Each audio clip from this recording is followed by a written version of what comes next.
दोस्तों, जय माता वैष्णो, तेरी सदा ही जय हो। माता वैष्णो जो भी इस खाने की वीडियो को लाइक करें उसकी झोली खुशियों से भर देना।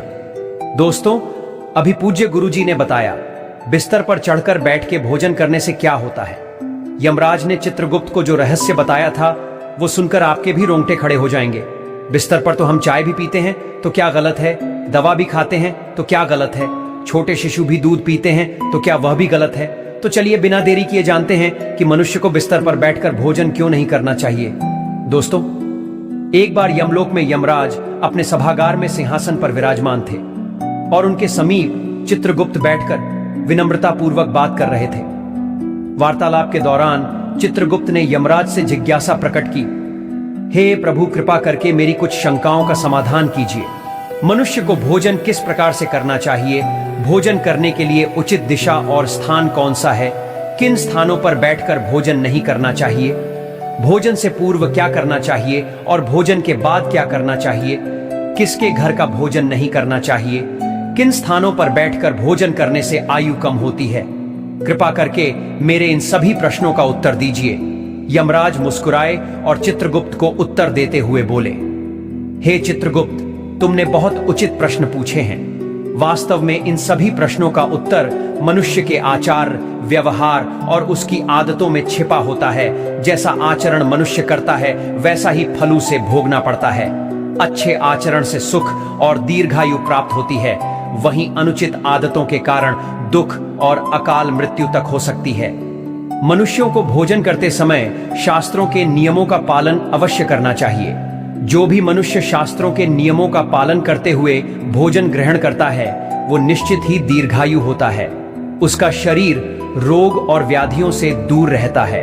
उसके शरीर में पाप वास नहीं करते हैं। इसीलिए भोजन करते समय मनुष्य को दिशा, स्थान, समय और उम्र का ध्यान अवश्य रखना चाहिए।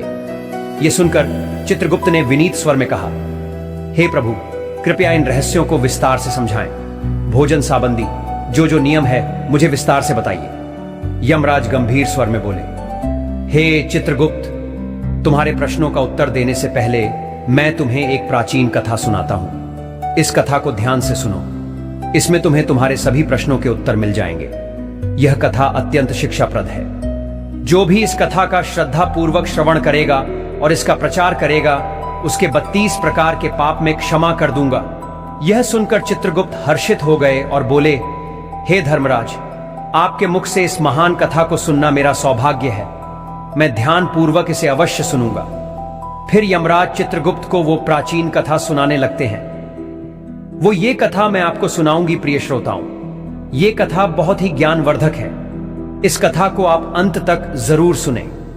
प्राचीन काल में मगध देश के विजयपुर नामक राज्य में चंद्रकेतु नाम के प्रतापी और धर्मपरायण सम्राट राज्य करते थे। उस राज्य में प्रकृति की भरपूर संपदा थी और प्रजा अत्यंत सुखी एवं संतुष्ट थी। राजा चंद्रकेतु गुणवान, बुद्धिमान तथा दयालु हृदय के थे। वे सदैव प्रजा के हित में प्रयत्नशील रहते और यज्ञ, दान व जन कल्याण के अनेक कार्य करते रहते थे। प्रजा जन उन्हें पिता के समान आदर एवं प्रेम देती थी। राजा की पत्नी रानी शीलवती भी उतनी ही धर्मपरायण, सुंदर और सदाचारी थी। रानी शीलवती प्रतिदिन पूजा पाठ करती, जरूरतमंदों को अन्न वस्त्र दान करती और सच्चे हृदय से प्रजा के कल्याण की कामना करती थी। इस दिव्य दंपत्ति के राज्य में सभी सुखी थे, किंतु एक दुख था जो राजा रानी के हृदय कुशलता रहता था। वह दुख था संतान न होना। राजा चंद्र केतु और रानी शीलवती की कोई संतान नहीं थी। वर्षों बीत गए। उन्होंने अनेक व्रत, पूजा और यज्ञ किए, देवी देवताओं से प्रार्थना की, अर्षि मुनियों की सेवा की, परंतु उन्हें पुत्र या पुत्री प्राप्त नहीं हुई। दोनों इस बात से अत्यंत दुखी रहते थे। राजा अपने महल में कई बार चिंतित होकर सोचते, मैंने ऐसा कौन सा पाप किया है जो मुझे पुत्र सुख से वंचित रहना पड़ रहा है। राज्य में सब कुछ है, प्रजा सुखी है, पर मेरे वंश को आगे ले जाने वाला कोई उत्तराधिकारी नहीं। क्या मेरे पुण्यों में कमी रह गई या पूर्वजन के किसी अपराध का फल मुझे मिल रहा है। राजा चंद्रकेतु दिन प्रतिदिन अधिक उदास रहने लगे। प्रजा को जब यह पता चला कि राजा अपनी संतानहीनता के कारण दुखी है तो राज्य के लोग भी चिंता करने लगे। सब ईश्वर से प्रार्थना करते कि राजा रानी को शीघ्र संतान सुख प्राप्त हो। एक दिन राजा ने निश्चय किया कि वे किसी महापुरुष की शरण लेकर अपनी समस्या का हल पूछेंगे। उन्हें स्मरण आया कि महान तपस्वी आर्षि वशिष्ठ इस समय निकटवर्ती वन में आश्रम बनाकर तप कर रहे हैं। आर्षि वशिष्ठ त्रिकलदर्शी एवं दिव्य दृष्टि वाले महात्मा हैं। वे अवश्य ही इस रहस्य को जान सकते हैं। राजा ने निश्चय किया कि वे स्वयं आश्रम जाकर आर्षि वशिष्ठ से मार्गदर्शन मांगेंगे। अगले ही दिन प्रातः राजा चंद्रकेतु कुछ सहयोगियों सहित अपने रथ पर सवार होकर वन की ओर चल पड़े। शीघ्र ही राजा वशिष्ठ मुनि के शांत आश्रम पहुंचे, जो हरे भरे वृक्षों से घिरा था और जहां पक्षियों का मधुर कलरव गूंज रहा था। आर्षि वशिष्ठ आश्रम के द्वार पर ही मानो उनकी प्रतीक्षा कर रहे थे। राजा को आते देख राजर्षि ने मुस्कुराकर स्वागत किया और बोले, और राजन, हमारे आश्रम में तुम्हारा स्वागत है। आज इधर आने का क्या कारण है? सब कुशल तो है? कहीं राज्य कार्य से विरक्त होकर संन्यास लेने का विचार तो नहीं बना लिया? इतना कहकर आर्षि ने हल्की मुस्कान की, फिर गंभीर हो गए। राजा चंद्रकेतु ने हाथ जोड़कर विनम्रता से कहा, हे मुनिवर, राज्य कार्य भली भांति चल रहा है। संन्यास लेने का इरादा नहीं है, पर मैं एक भारी चिंता के कारण व्याकुल होकर आपकी शरण में आया हूं। आप जगत के रहस्य के जाता है। मेरी शंका का समाधान केवल आप ही कर सकते हैं। आर्षि वशिष्ठ ने सहानुभूति भरे स्वर में पूछा, राजन, आप जैसे प्रतापी और धर्मनिष्ठ राजा को भला किस बात का दुख हो सकता है? निश्चय ही आपकी प्रजा सुखी है, राज्य समृद्ध है। फिर भी यदि आपके मन में कोई शंका या कष्ट है तो निसंकोच कहिए, मैं यथाशक्ति अवश्य सहायता करूंगा। तब राजा चंद्रकेतु ने दुखी स्वर में अपनी व्यथा सुनाई। हे मुनिवर, मेरे जीवन में एक ही अभाव है। मेरी कोई संतान नहीं है, न पुत्र है न पुत्री। मैंने अनेक यज्ञ उपवास किए, तीर्थों के दर्शन किए, ब्राह्मणों को दान दिया, हर संभव प्रयास किया, किंतु भाग्य ने मुझे संतान सुख से वंचित रखा है। कृपा कर ये बताएं कि ऐसा कौन सा अपराध मुझसे हुआ है जो मुझे संतानहीन रहने का दंड मिला है? मेरे बाद मेरे राज्य का उत्तराधिकारी कौन होगा? मेरा वंश कैसे आगे बढ़ेगा? मेरे मन की ये पीड़ा दूर कीजिए और ये भी बताइए कि संतान प्राप्ति के लिए मुझे क्या उपाय करना चाहिए। राजा की व्यथा सुनकर आर्षि वशिष्ठ ने कुछ पल के लिए आंखें मूंद लीं और अपनी दिव्य दृष्टि से राजा के पूर्व जन्म के कर्मों का निरीक्षण करने लगे। ध्यान मग्न आर्षि पर राजा की निगाह टिकी थी। कुछ क्षण बाद आर्षि ने आंखें खोलकर कहा, हे राजन, जो कुछ मैं बता रहा हूं उसे धैर्य पूर्वक सुने। आपके संतान न होने के कारण आपके पूर्व जन्म के कर्म में छिपा है। पिछले जन्म में अनजाने में आपसे एक पाप हुआ था, जिसका दंड आपको इस जन्म में संतानहीनता के रूप में मिल रहा है। राजा चंद्रकेतु चकित होकर बोले, पूर्व जन्म का पाप कृपया विस्तार से बताइए। मुनिवर, मुझसे ऐसा कौन सा पाप हो गया? वशिष्ठ जी बोले, पूर्व जन्म में आप एक साधारण शिकारी थे और वन में शिकार करके जीविका चलाते थे। मूलतः आप बुरे हृदय के नहीं थे, पर शिकार के दौरान कभी कभी अधर्म हो ही जाता है। एक दिन की बात है, आप जंगल में एक हिरण का पीछा करते करते बहुत दूर निकल गए। वहां एक हरी भरी जगह पर एक गौ माता अपने बछड़े को दूध पिला रही थी। दुर्भाग्यवश आपको वह दिखाई नहीं दी। आपको लगा शायद हिरण झाड़ियों के पीछे है और आपने उसी ओर तीर चला दिया। वह तीर सीधे उस गौ माता को जा लगा। बेचारी गाय बुरी तरह घायल हो गई और पीड़ा से भूमि पर गिर पड़ी। उसका बछड़ा डर कर कांपने लगा। जब आपको अपनी भूल का पता चला तो आप बहुत पछताए और भागकर गाय के पास पहुंचे। आपने तुरंत उपचार का प्रयत्न किया और कुछ देर बाद उस गाय ने तड़प कर प्राण त्याग दिए। हे राजन, गौ माता को अकारण कष्ट पहुंचाने के कारण ही आपको वर्तमान जन्म में संतान सुख से वंचित रहना पड़ा है। गाय परम पवित्र प्राणी है और उसे गौ माता कहा जाता है। उसकी पीड़ा का पाप बहुत बड़ा होता है।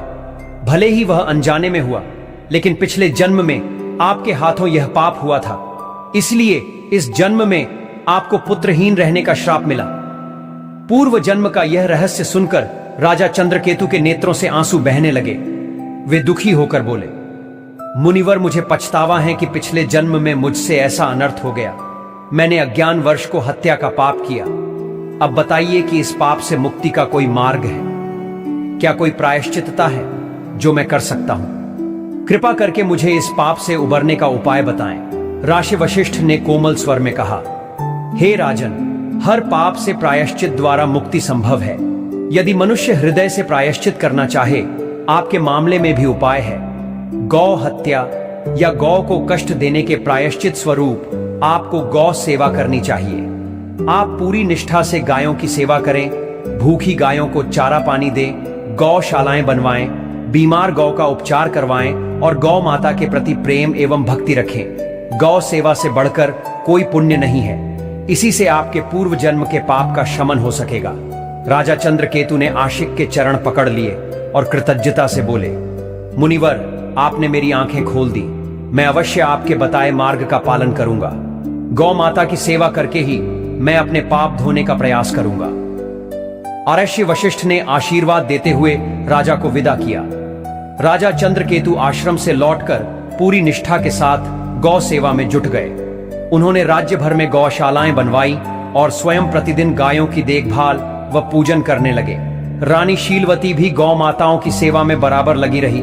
उन्हें पूर्ण विश्वास था कि गौ सेवा से उनके जीवन का अंधकार अवश्य दूर होगा। कई महीनों तक निरंतर श्रद्धा पूर्वक गौ की सेवा करने के बाद भगवान ने उनकी प्रार्थना सुनी। रानी शीलवती ने अंततः एक सुंदर पुत्र को जन्म दिया। वर्षों बाद संतान सुख पाकर राजा रानी की खुशियों का ठिकाना न रहा। पूरे राज्य में आनंद मनाया गया और उस शुभ अवसर पर प्रजा ने भी हर्षोल्लास से उत्सव मनाया। समय बीतता गया। राजकुमार हृष्ट पुष्ट बालक के रूप में बड़ा होने लगा। राजा रानी ने उसका लालन पालन बड़े लाड़ प्यार से किया। वर्षों बाद संतान मिलने के कारण वे राजकुमार की प्रत्येक इच्छा पूरी करते थे।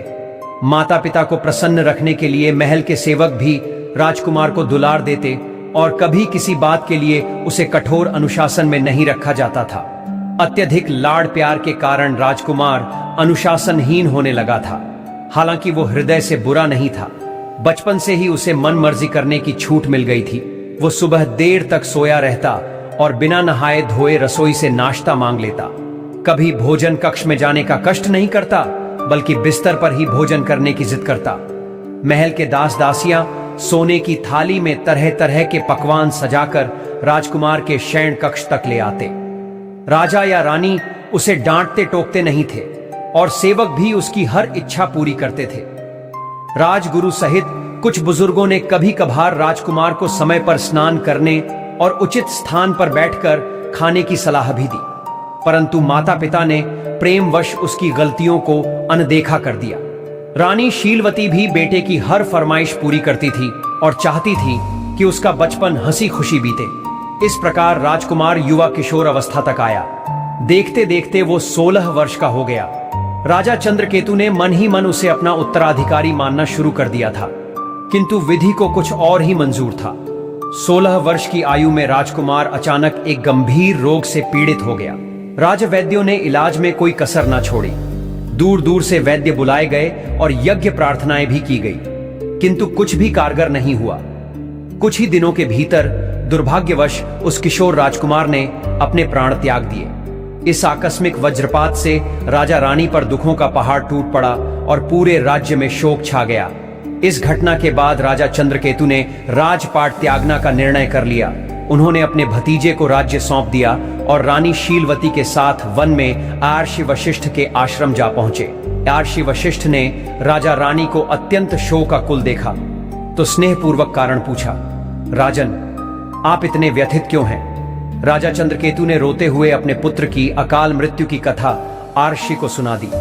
तब महर्षि वशिष्ठ ने ध्यान लगाकर अपनी दिव्य दृष्टि से कारण जानने के बाद कहा, है राजन, आपके पुत्र की आयु क्षीण होने का कारण उसके अपने ही आचरण में था।